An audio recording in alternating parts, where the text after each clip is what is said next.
Hello, Forecaster here, and today I'm going to show you my recording and editing process and talk a little bit about what I used to do and why I don't do that anymore, and of course what I do now. And the intent, of course, is to help those who might be interested in my process, and also in case someone with more experience than me have some tips for me. Although my process works and I think the result is decent, my main problem right now is that my computer can't really run Minecraft very well, which is the result of the low frame rate in my Minecraft Let's Play videos. But let's jump right in. So as you can see, I use Bandicam to record my videos now. I used to use Fraps, and the main reason I don't anymore is because of the way Bandicam handles audio tracks. So Fraps allows you to record, in addition to the game audio, you can record audio from a secondary source like a microphone as a voiceover. But Fraps combines these two sources into a single audio track in the video. So if you want to control the volume of the sources separately, you can't by only using Fraps. So the way I used to get around that was by having Audacity running as well, and I had both of the programs set up to start recording when I hit F9. That allowed me to easily synchronize the audio because the clips would start at about the same time. And I would have my separate audio tracks. It was still kind of an annoying process, however, which is why I'm now using Bandicam. So if we go to the video tab here and click the settings button here, we'll get into the recording settings and we can see the sound options. The primary sound device, as you can see, is set to Vista Sound, and this is just the default output of the computer. So this is where all of the sounds go through that programs make, and as well as Windows itself.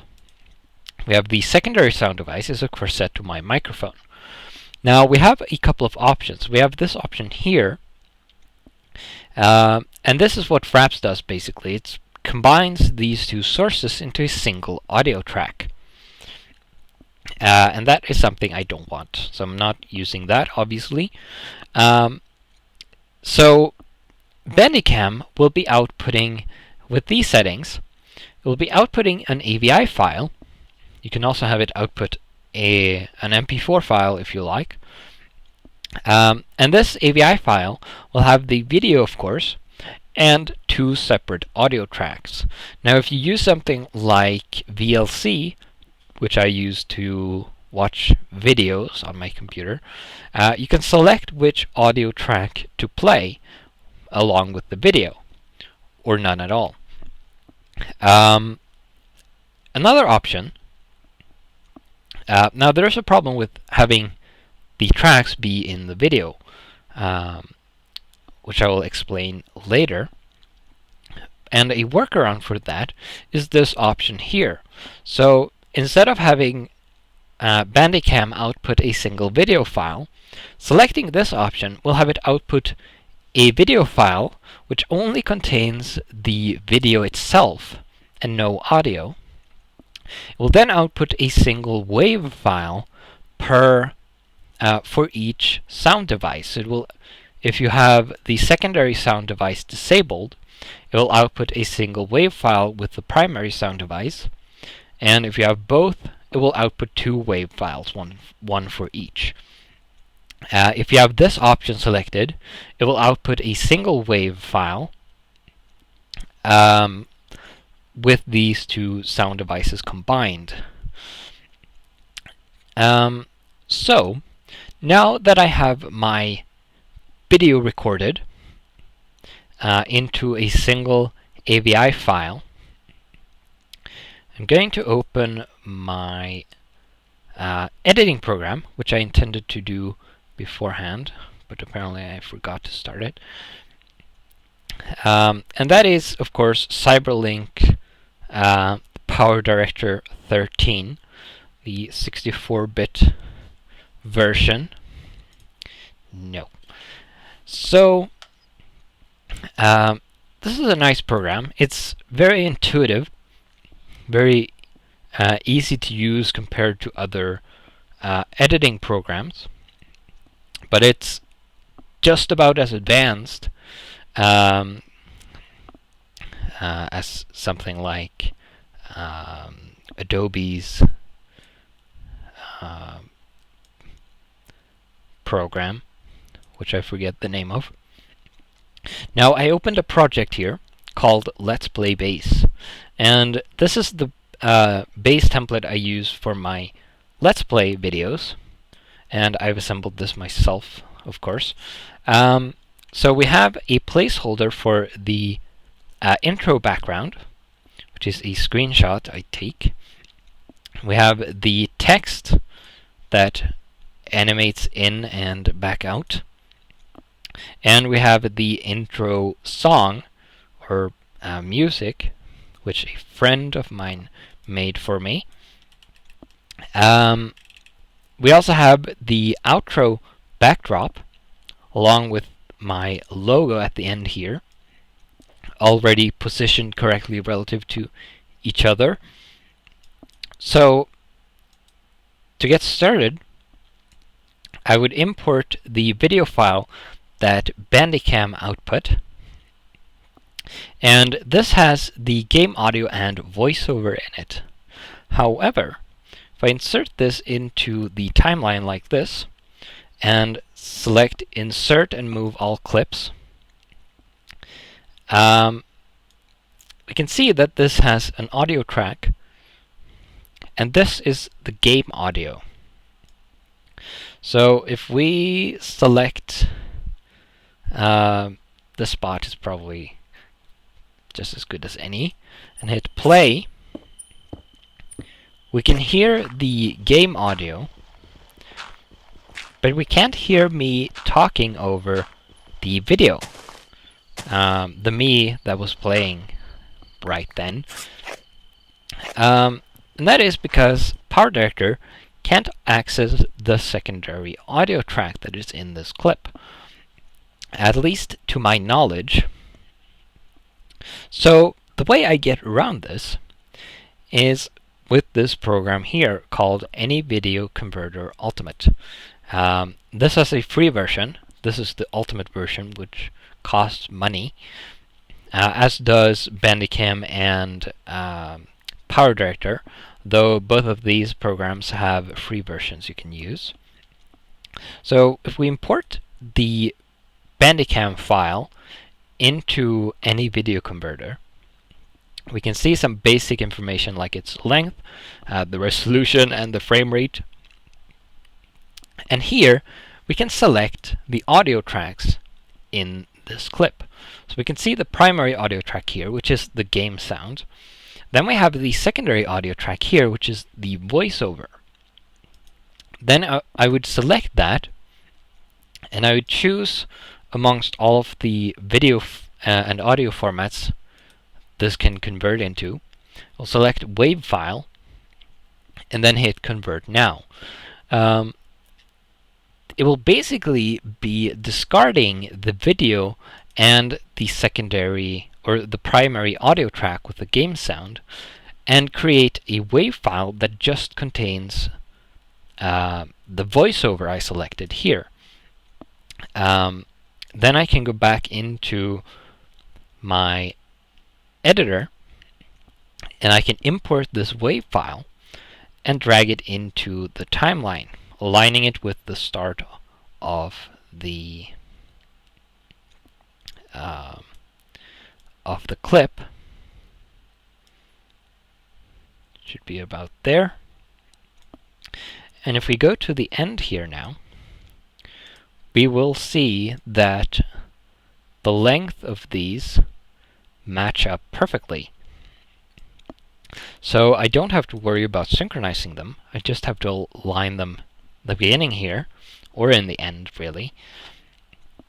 And I will now have a voiceover. So if we select spot here, now we now have the voiceover laid over the game sound. You can hear the crickets and the video, of course. So now I'm going to open the finished version of this episode, as I've already completed and uploaded episode 83.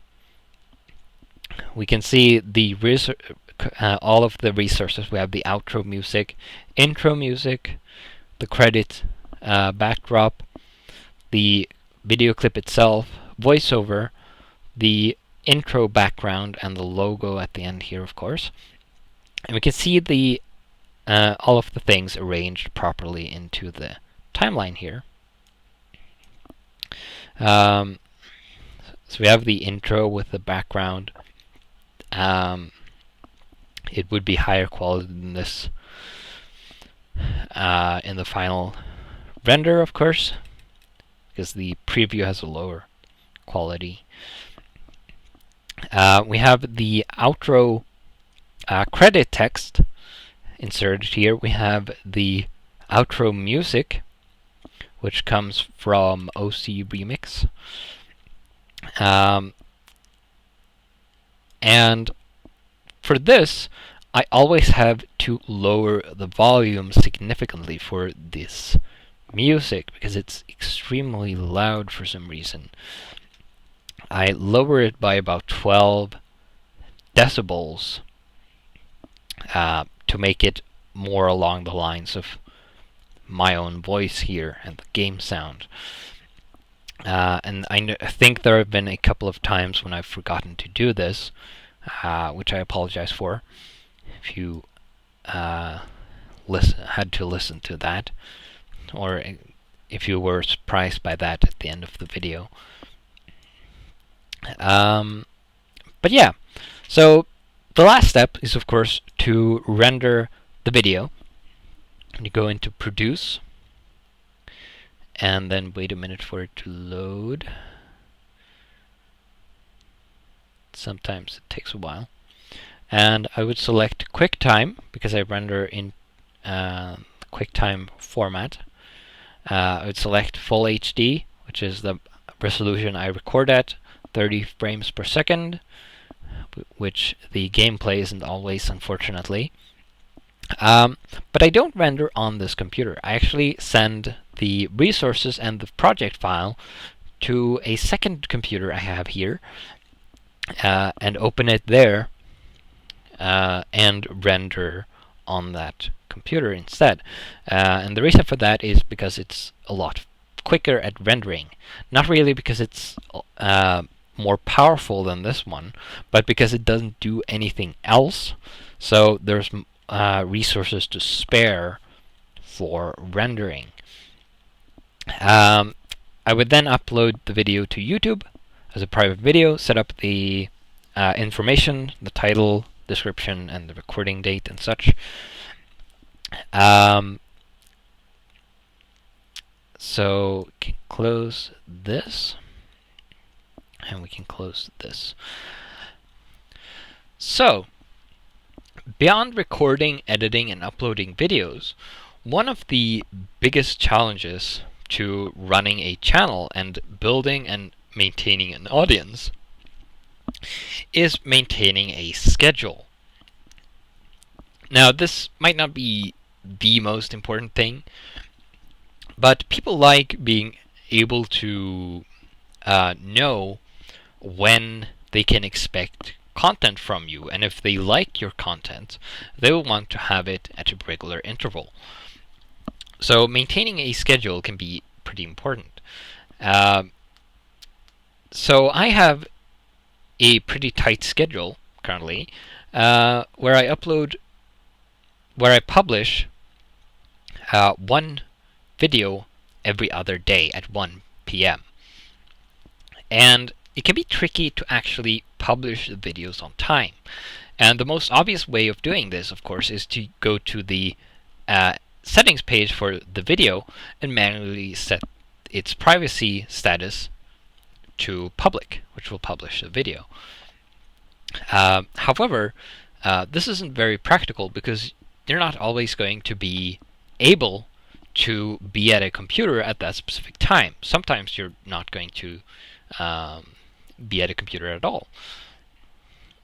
So, of course, the best solution to this is to have some way of automatically publishing videos, and there are a couple of ways of doing this. You can, if you are a partner with YouTube, you will have access to YouTube's built-in scheduling feature, where when you upload a video, you will be able to select a date and time where that video will automatically be published by YouTube. However, being a partner requires having monetization turned on for your channel, and I do not. And this is deliberate because I don't want ads on my videos unless if I can help it. So I don't have access to that feature. So the second option is the YouTube API.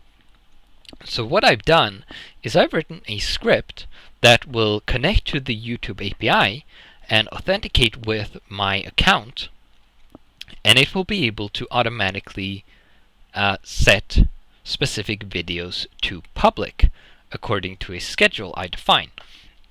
So the way this works, and I'm not going to show you the script itself because there's a lot of programming involved in that,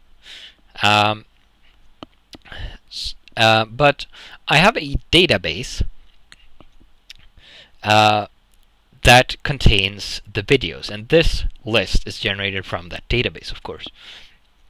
It has every entry has a publish date, which is this date here, and the string exactly.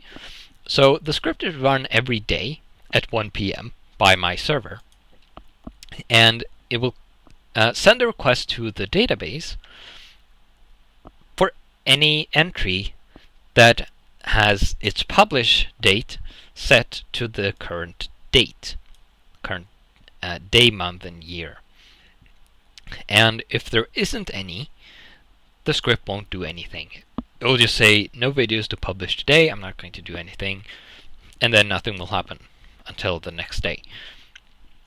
If there is an entry, the entry will have a video ID, which is the ID for the video on YouTube, which will allow the script to access that video's settings.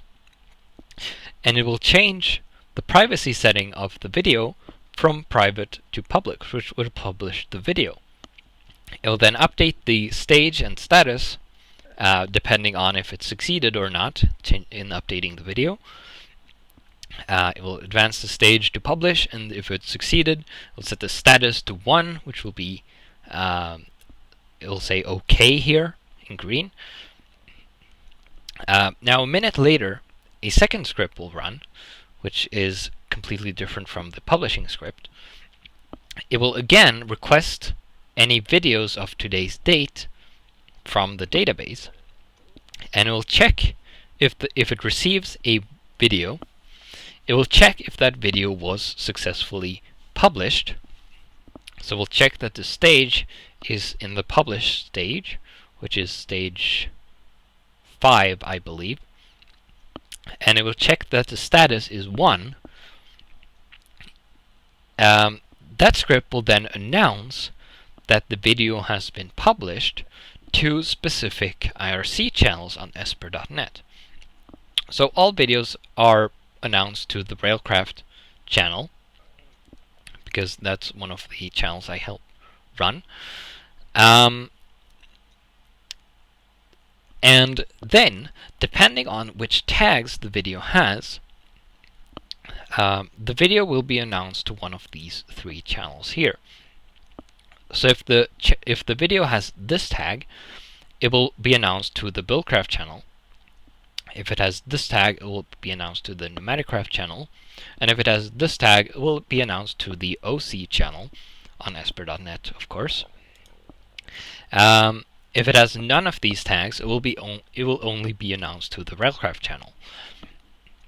And this allows me to dynamically have videos announced to, for example, Pneumaticraft, if a majority of or if a larger part of the video is about Pneumaticraft. Now, of course, for example, Pneumaticraft I use in almost every video because I have the drone zipping around my base and such. But to tag a video with, for example, Pneumaticraft, I would have to actually talk about Pneumaticraft for at least 5 or 10 minutes for it to qualify for this tag. So I will not just tag any mention of a mod with the appropriate tag. So that's pretty much it. I'm going to end the video here, I think. If you have questions or suggestions, you're of course very welcome to post a comment, and if it's a question, I will try to answer it as best I can, as usual.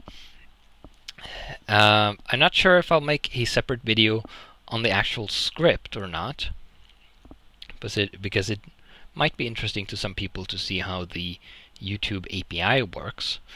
But that will be it for today. So I will see you in the next video.